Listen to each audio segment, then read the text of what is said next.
जय जय श्री राधे।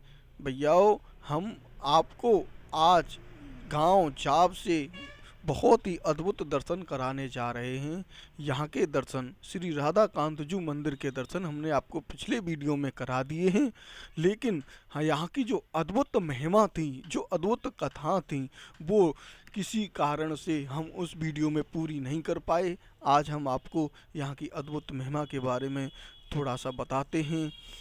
एक बार की बात है, कृष्ण जी राधा जी के चरण कमलों का जावक महावर कृष्ण जी ने अपने वक्षस्थल पर धारण किया था। उस वट वृक्ष के, जहाँ पर उन्होंने वट वृक्ष के नीचे ये महावर धारण किया था, उसका नाम जब से ही जावक, जैसे महावर को जावक कहते हैं, उसी प्रकार तब से इस गांव का नाम याव या जावट गांव प्रसिद्ध है।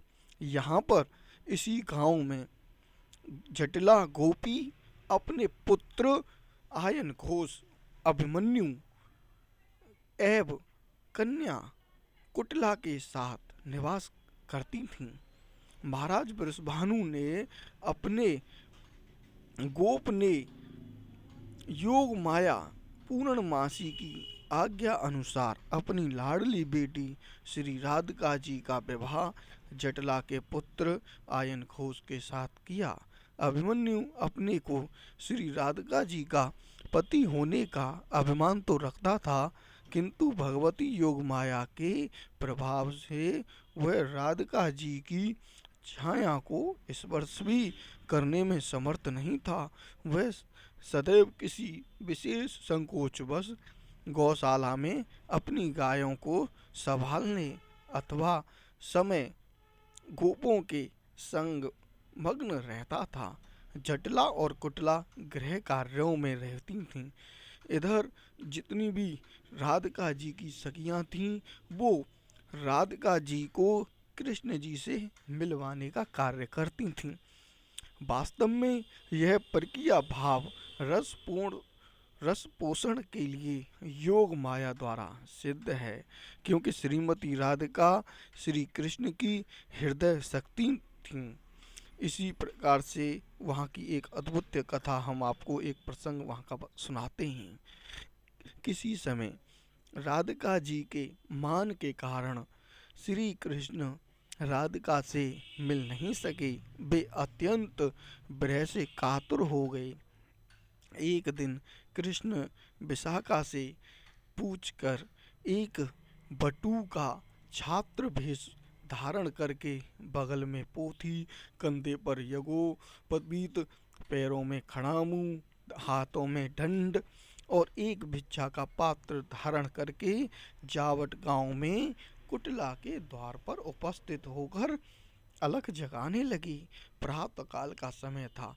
जटिला कुटिला दोनों गोबर के कंडे बना रही थीं। स्नान इत्यादि नहीं किया था। अपवित्र अवस्था में भिक्षा न दे सकने के कारण जटिला ने पुकार कर अपनी बहू राधिका को भिक्षा देने के लिए आदेश दिया, किंतु उन्होंने परपुरुष के सामने आने से निषेध कर दिया। किंतु वह बिच्छू बटू भी निराले ढंग का था। बोला, मैया, मैं अधिक देर नहीं ठहर सकता, केवल 1-2 मिनट ही मैं आपका इंतजार कर सकता हूँ, और नहीं तो मैं लौट रहा हूँ। इतने में कुटिला और जटिला ने सोचा कि यदि यह विप्र बटू खाली हाथ लौट गया तो मेरे कुल के लिए बहुत ही अशुभ होगा। गौएं मर जाएंगी अथवा किसी न किसी की मृत्यु भी हो सकती है। इसीलिए गृह में प्रवेश कर अपनी बहू को बहुत प्यार से राधिका जी को समझाकर कुछ भिक्षा देने के लिए बारंबार अनुरोध किया और स्वयं पुनः कंडे थापने चली गईं। इधर ललिता और विशाखा आदि सखियों के साथ श्रीमती राधिका जी घूंघट लगाकर, घूंघट को ज़्यादा लंबा करके, हाथों में आटा, दाल, सब्जी भरे एक पात्र को लेकर भिक्षा देने के लिए द्वार पर उपस्थित होती हैं। उन्होंने घूंघट को ओढ़े हुए उसी अवस्था में भिक्षुक को भिक्षा देनी चाहिए। किंतु भिक्षक ने अनुनय विनय स्वर में कहा, मुझे इन भिक्षाओं की आवश्यकता नहीं है, बस आप प्रसन्न होकर इस झोली में अपने दुर्लभ मान को प्रदान करें। ऐसा सुनते ही प्रिया जी, श्री राधा जी मुस्कुराते हुए घूंघट को ऊपर उठाकर बटू के सिर पर भिक्षा के दिव्य उधेड़ दिए। बटू निहाल होकर राधिका जी के इस भिक्षा का स्मरण करता हुआ आनंद से लौट गया। यहाँ की एक कथा और हम आपको सुनाते हैं, बहुत ही छोटी सी कथा है। एक बार एक समय माता यशोदा अपने भंडार में एक बड़े से संदूक में मूल्यवान वस्त्र, लहंगे, चोलियाँ, ओढ़नी तथा विविध प्रकार के अलंकार सजाकर रख रही थीं।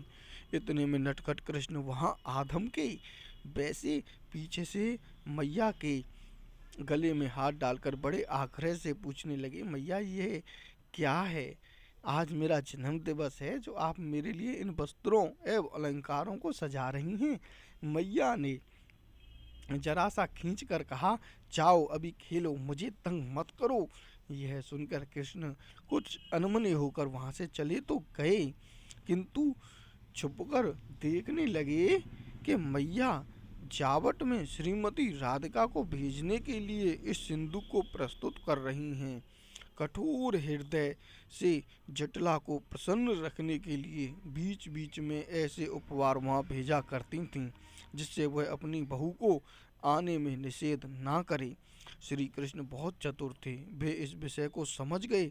जब मैया इससे निपटकर किसी दूसरे काम में संलग्न हो गईं, तो कृष्ण सुबल और सुभाऊ आदि सखाओं को लेकर वहां पहुंचे।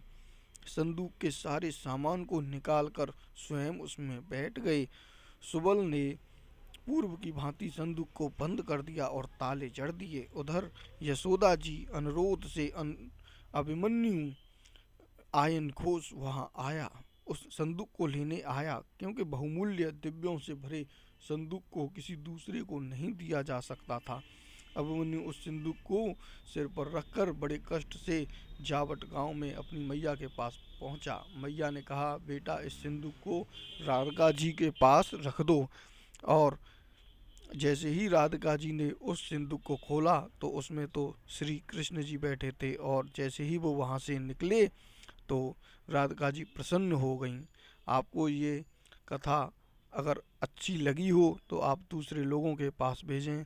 राधे राधे, जय जय श्री राधे।